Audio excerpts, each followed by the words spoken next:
Welcome to the renovation of a 49-foot wooden sailing boat called the Mutineer. Shortly after acquiring the boat, the engine seized after sitting underwater for some time. The engine was craned out for extensive work and now it's back in. Time to put all the marinized pieces back on. Now that the weather is better, it's a little bit more easy.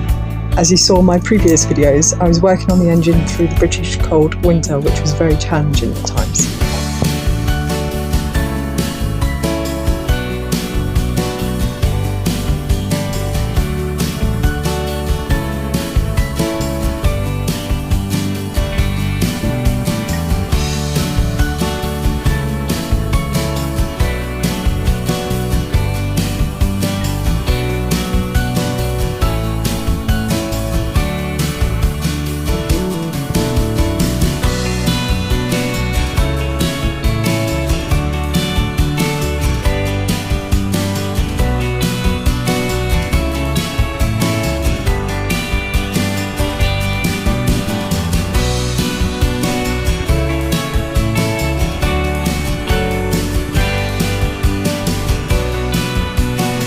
The hard lesson I learned was to keep all the reusable nuts, bolts and studs in order with labelled bags. When I took the engine apart, I was already exhausted in trying to problem solve, but by the time I admitted feet and agreed to having the engine out, I was just putting all the bolts in one big tub, which caused huge headache when it came to reinstalling the marine parts. Luckily I had a friend come on board who spent days cleaning and putting all the bolts in order for me, which I'm truly grateful as it made the job so much easier.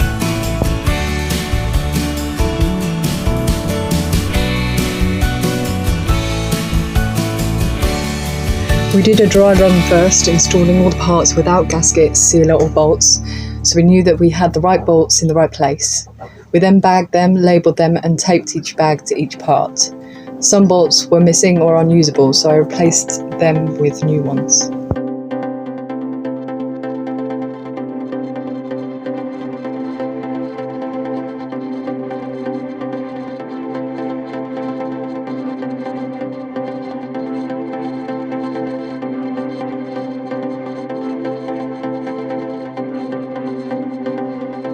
After we felt confident we had all the right bolts, studs and gaskets, we started the final installation.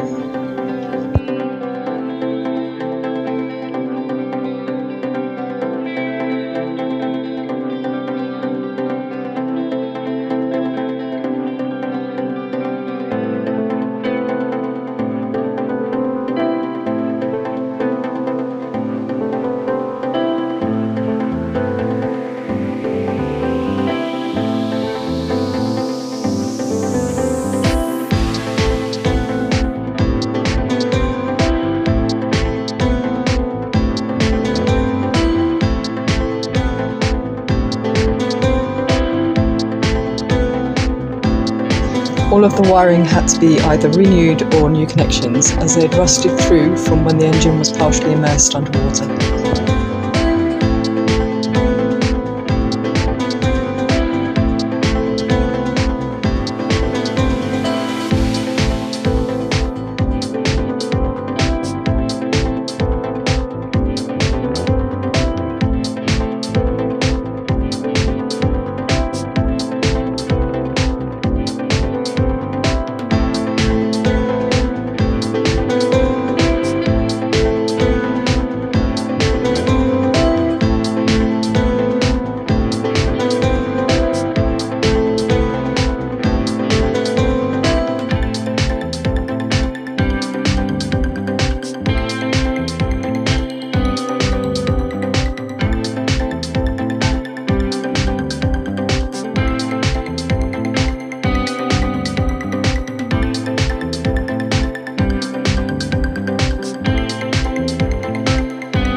Now it's time to start reinstalling the electrics to the batteries. This was not an easy task, as it involves the starter motor, alternator, all the gauges and the ignition. And when I got the boat, the electrics were in a bad way, with a lot of them cut or corroded. I chased them all from the ignition control panel and labelled them up individually.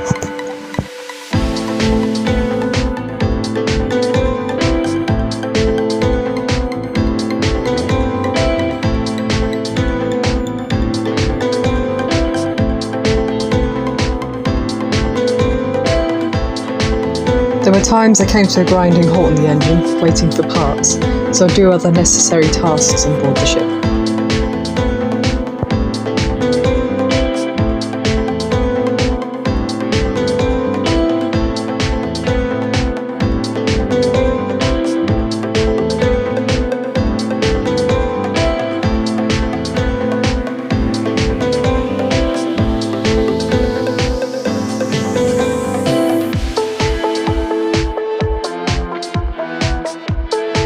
The chain locker draining had been closed off with epoxy and insulation foam, but water was still getting in.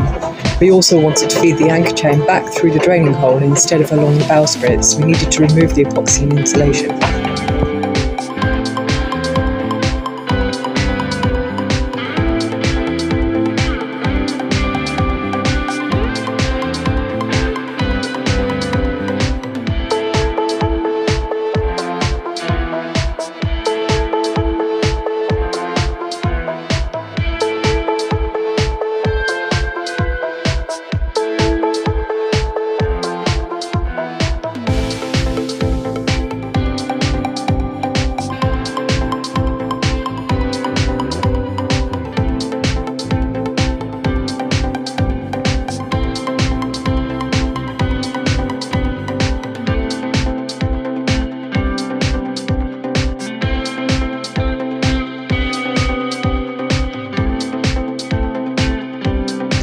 Please subscribe to my channel for further updates.